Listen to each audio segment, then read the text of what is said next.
blood, betrayal, and a billion-dollar secret do not usually hide behind the peeling paint of an abandoned clock shop. When 32-year-old Oliver Hayes inherited his grandfather's debt-ridden store, his family laughed. They took the liquid cash. He took the dust. But they never realized what was ticking beneath the floorboards. The mahogany-paneled office of Harrison Finch, attorney at law, smelled of expensive scotch and impending disappointment.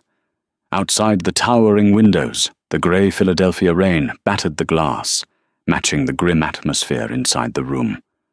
Oliver Hayes sat rigid in a leather wingback chair, his hands clasped tightly in his lap. Across from him sat his older brother, David, casually checking his luxury watch, and his sister, Chloe, who was already browsing real estate listings on her phone. Their grandfather, Benjamin Hayes, had been a notoriously eccentric man. He was a master horologist, a man who preferred the company of gears, mainsprings, and ticking pendulums over his own flesh and blood. However, he had also been incredibly wealthy, or so the family thought. For decades, Benjamin had quietly amassed a fortune, living frugally while his investments skyrocketed. Today was the day the spoils were to be divided. Finch cleared his throat, adjusting his wire-rimmed glasses.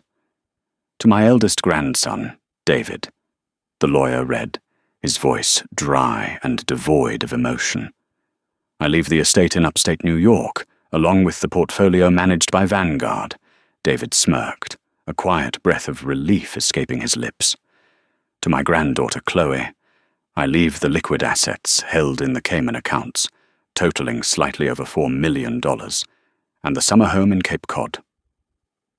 Chloe didn't even look up from her phone, merely tapping a manicured nail against the screen in acknowledgement. Oliver leaned forward. He was the youngest, the black sheep, a failed architect, drowning in student loans and crushed by a recent eviction. Oliver desperately needed a lifeline. He didn't need millions, just enough to clear his debts and start over. He had actually loved the old man, spending summers in his grandfather's cramped workshop, while David and Chloe were off at sailing camps. And finally, Finch said, pausing as he looked over the rim of his glasses directly at Oliver.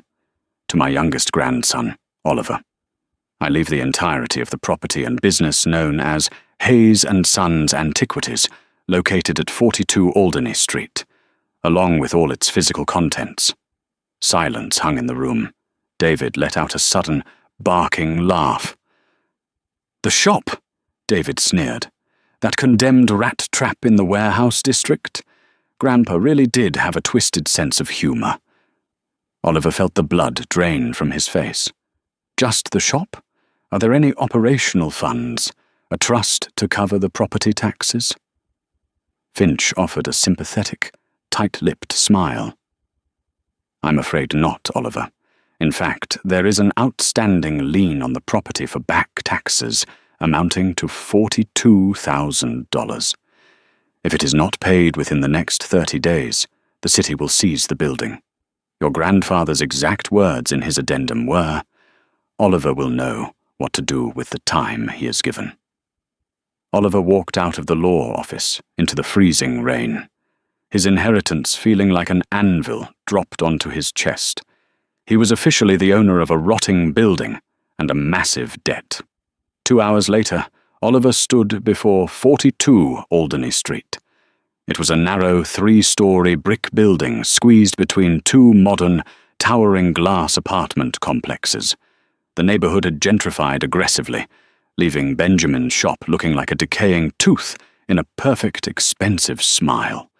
The faded gold leaf lettering on the dirty glass window barely read Hayes & Sons Antiquities.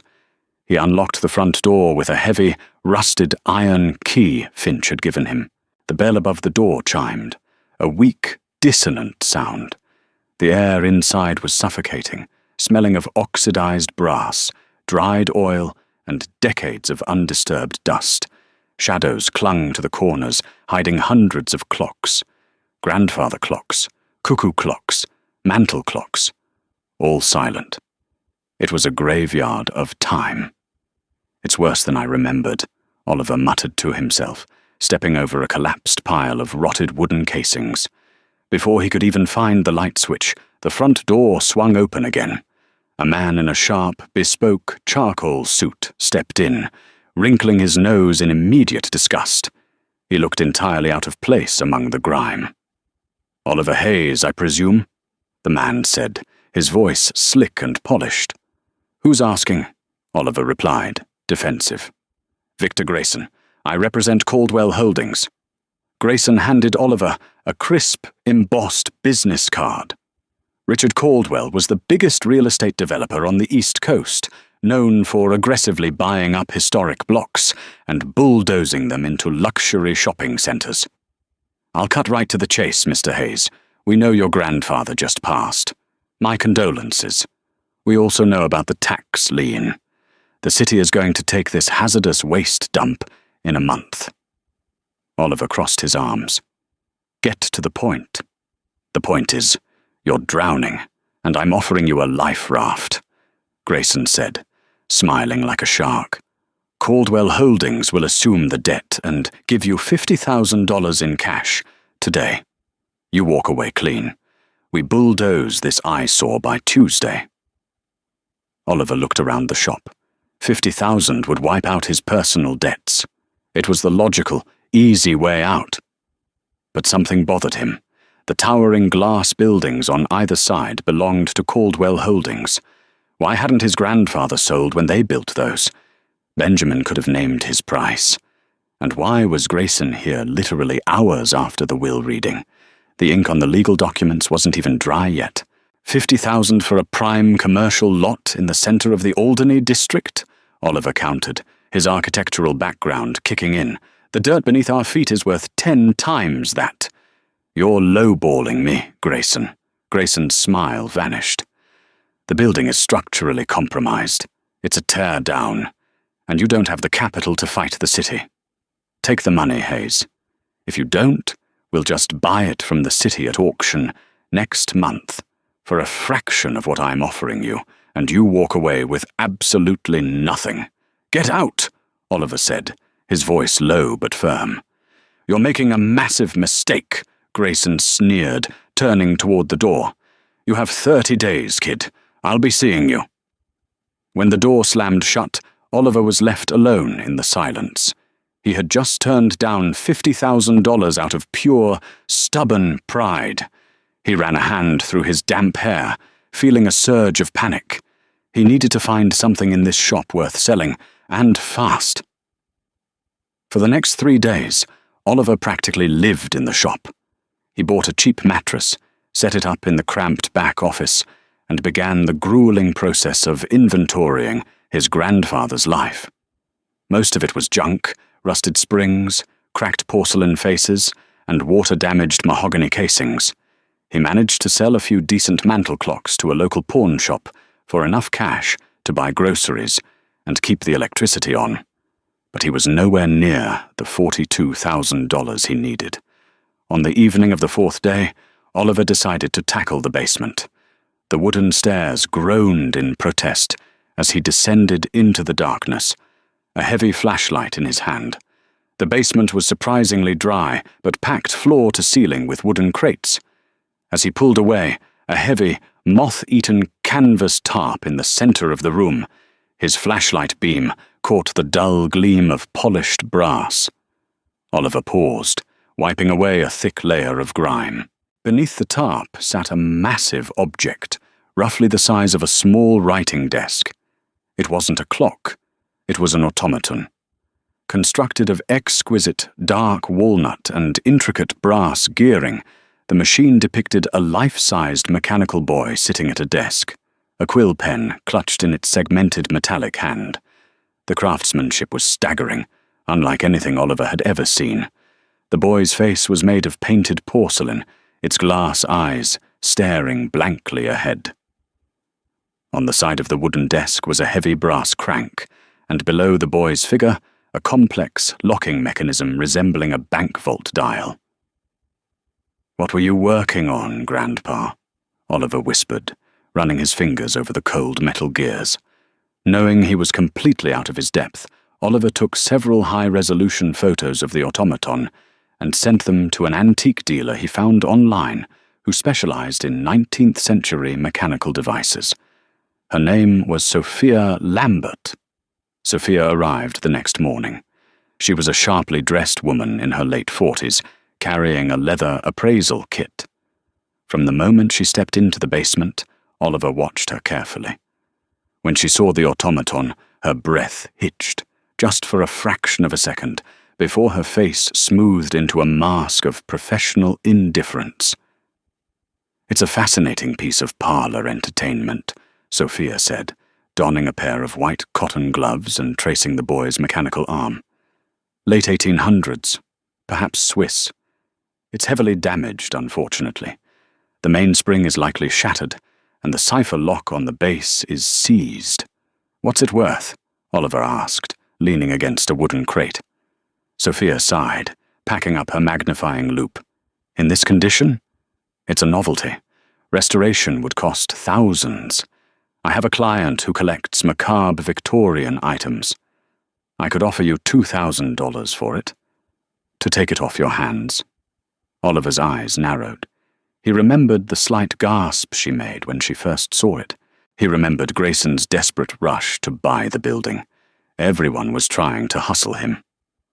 "2,000, Oliver repeated casually. "That's funny. I showed the pictures to a professor of horology at Penn State last night. He told me the gearing sequence looks like the work of Pierre-Jacques Droz. If it's authentic, it belongs in a museum in Neuchâtel, and it's worth roughly $500,000. Oliver was bluffing. He hadn't spoken to anyone else, but Sophia's reaction told him everything he needed to know. Her jaw tightened, and a flash of genuine panic crossed her eyes. "5,000, she said quickly. "Cash. Right now." "Get out of my shop, Sophia," Oliver said, pointing toward the stairs. "You're a fool, Hayes," she hissed, her professional veneer shattering. "You don't know what you're playing with. That machine isn't just a toy." She grabbed her bag and stormed up the stairs. Oliver locked the front door behind her, his heart hammering against his ribs. "You don't know what you're playing with." He rushed back down to the basement.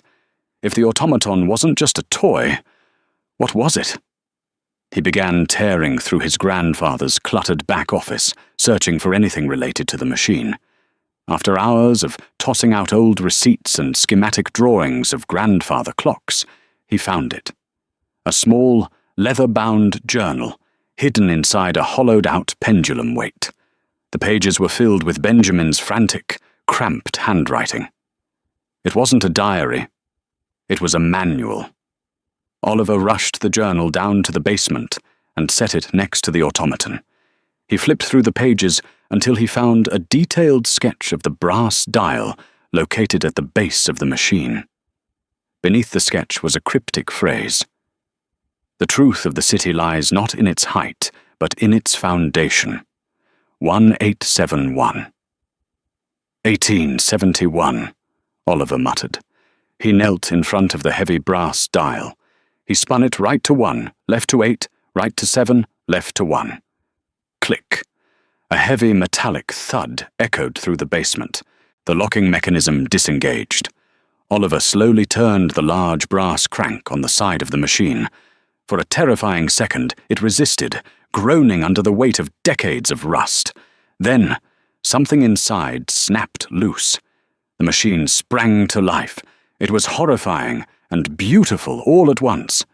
The mechanical boy's head jolted up, its glass eyes seeming to focus directly on Oliver. The internal gears whirred and clicked in a frantic symphony of brass and steel. The boy's arm moved, dipping the dry quill into a brass inkwell, and began to write on a blank piece of parchment fixed to the desk. Oliver watched in stunned silence as the mechanical arm swept back and forth, tracing perfectly cursive letters. When the whirring stopped and the boy's head bowed once more, Oliver stepped forward, shining his flashlight onto the parchment. Written in faded brown ink that must have been sitting inside the automaton's reservoir for 50 years were 2 words: "Look deeper." Before Oliver could process the message, a loud pneumatic hiss sounded from beneath the desk. The heavy wooden panel forming the side of the desk violently sprang open, revealing a hidden compartment lined in velvet. Inside the compartment lay 3 items.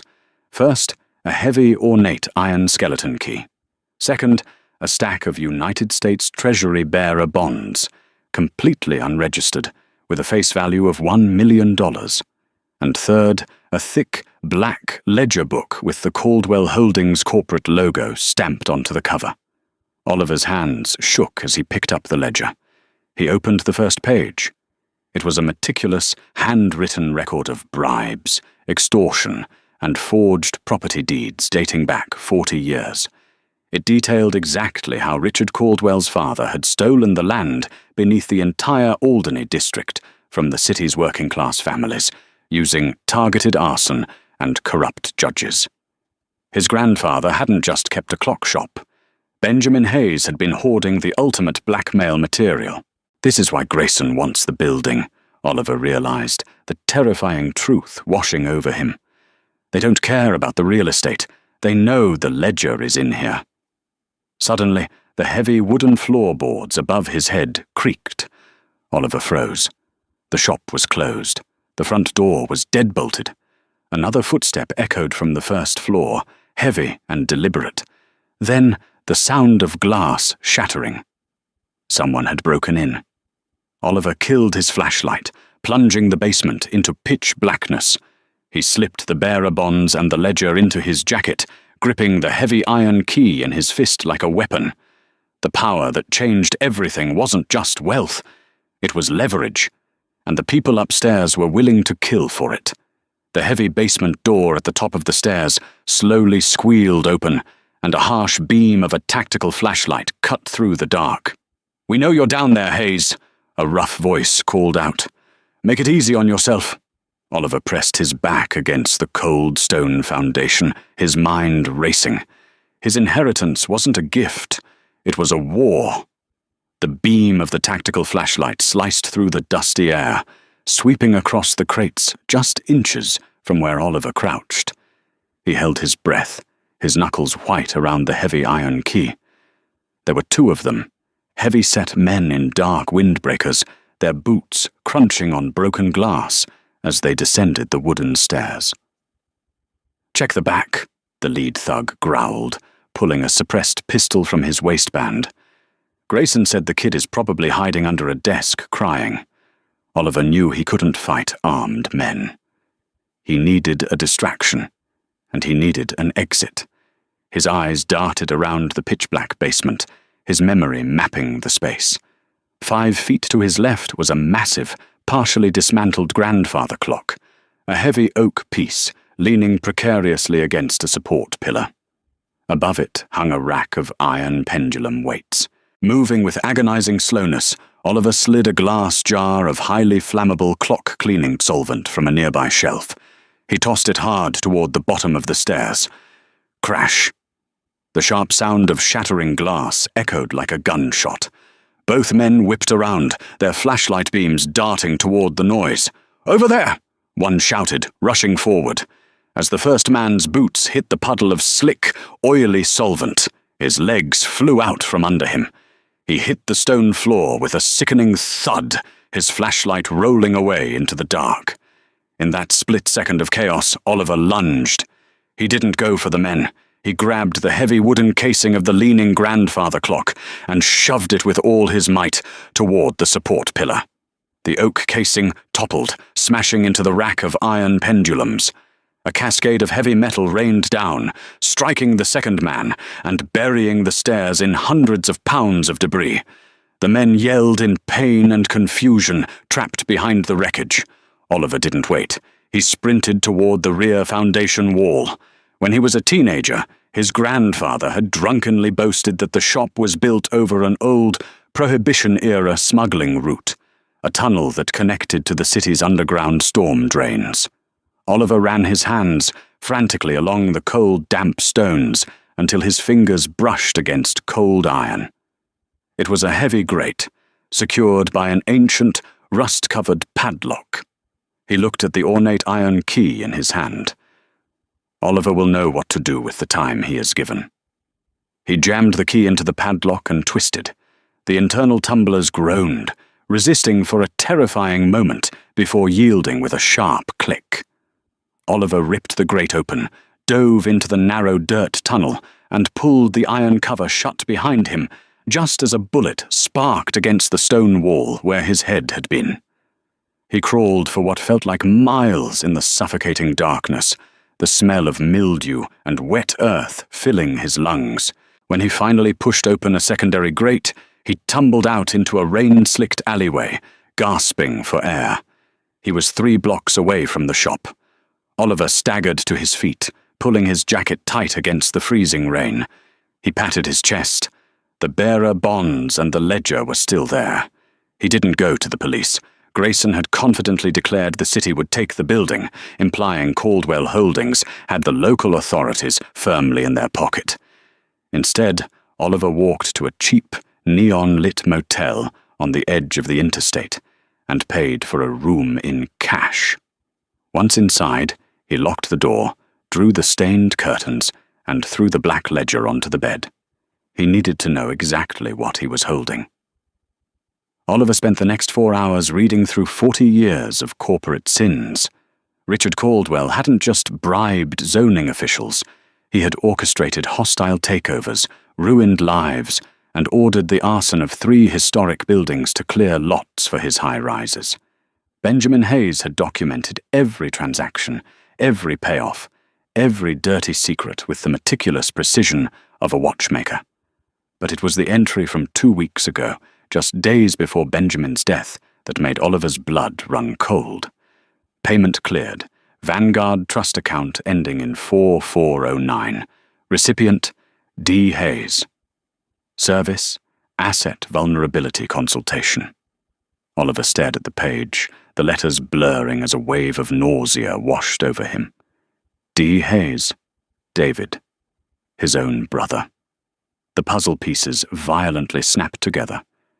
David's smugness at the lawyer's office, his pristine Vanguard portfolio, entirely managed by Caldwell Holdings' shell companies. David hadn't just inherited wealth, he had been paid off. David had sold their grandfather out, providing Caldwell with the old man's financial vulnerabilities, including the unpaid tax lien. David had orchestrated the seizure of the shop to ensure the ledger would be buried forever beneath a luxury shopping centre. "You bastard," Oliver whispered to the empty room. The betrayal cut deeper than the threat on his life. His family hadn't just laughed at his inheritance, they had set a trap for him. Oliver looked at the stack of unregistered bearer bonds. $1 million.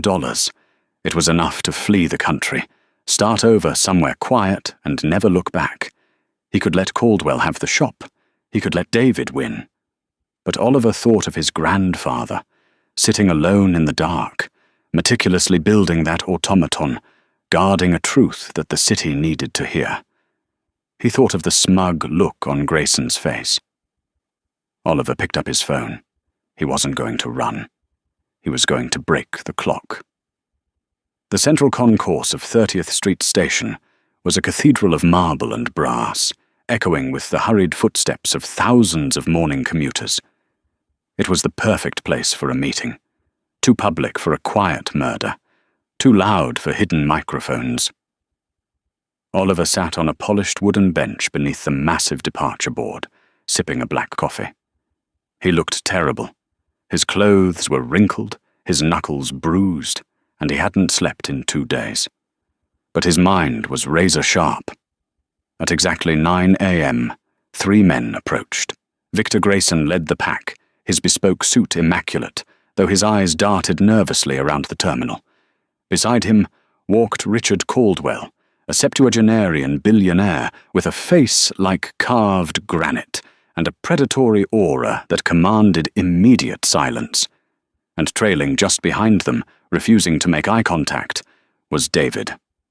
Oliver stood up, dropping his coffee cup into a nearby trash can. "I see you brought the whole board of directors, even the newest consultant," he glared at his brother. David flinched but tried to maintain his arrogant posture. Stop being an idiot, Ollie.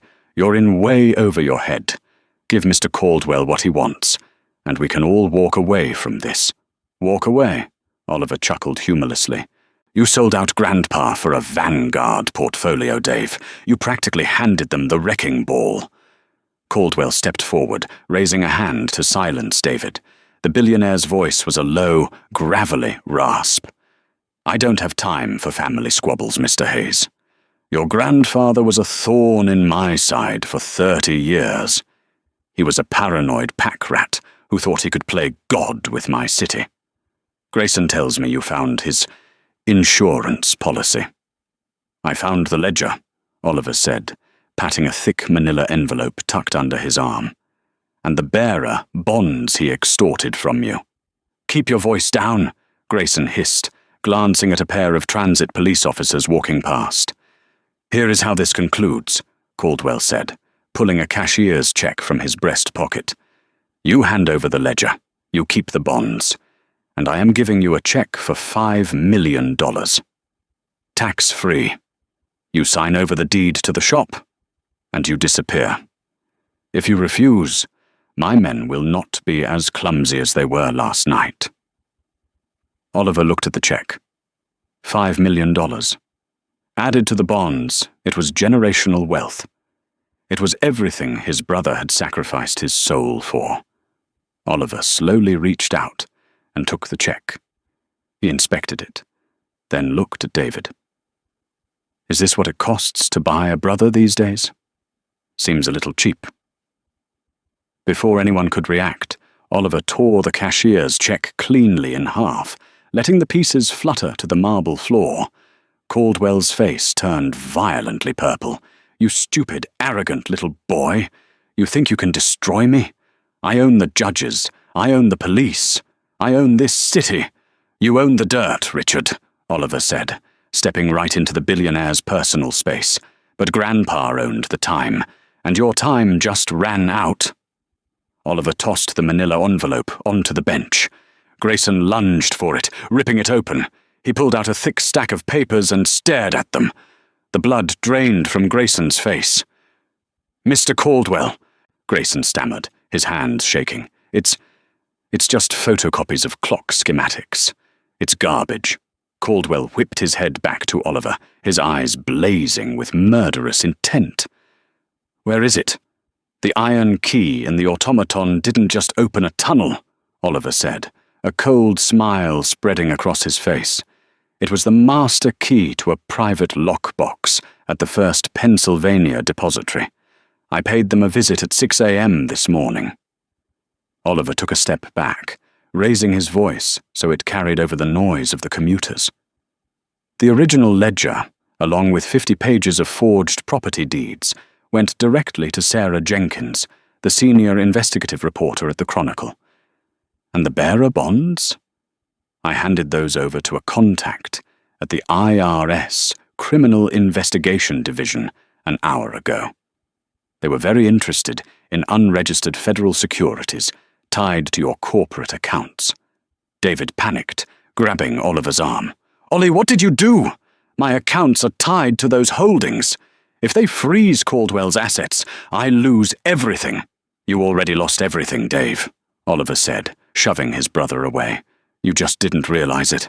You're bluffing, Caldwell snarled, though a bead of sweat rolled down his temple. You wouldn't surrender $1 million in bonds just to spite me. I don't care about the money, Oliver said quietly. I care about the shop. Right on cue, the heavy glass doors of the station's eastern entrance swung open. Half a dozen men and women wearing windbreakers with bold yellow FBI lettering rushed into the concourse, accompanied by local state troopers. They moved with terrifying speed, cutting through the crowd directly toward Caldwell's group. Richard Caldwell, a lead agent shouted, flashing a badge. You are under arrest for racketeering, extortion, and tax evasion. Place your hands behind your back. Grayson tried to run, but a trooper slammed him against a marble pillar, cuffing him instantly. Caldwell stood frozen, the reality of his destroyed empire crashing down on him as cold steel clicked around his wrists. David stood completely paralyzed, his phone suddenly buzzing uncontrollably in his pocket as his brokers frantically tried to reach him regarding frozen accounts. He looked at Oliver, his eyes wide with a desperate plea for help. Oliver just turned his back and walked away into the crowd. 6 months later, 42 Alderney Street was no longer a decaying eyesore. Oliver had used the $50,000 from an exclusive interview with the Chronicle to pay off the tax lien and hire contractors. The brickwork was power-washed, the gold leaf lettering restored, and the interior smelled of fresh pine and polished brass. Caldwell Holdings had filed for bankruptcy, the massive glass towers next door caught in endless litigation.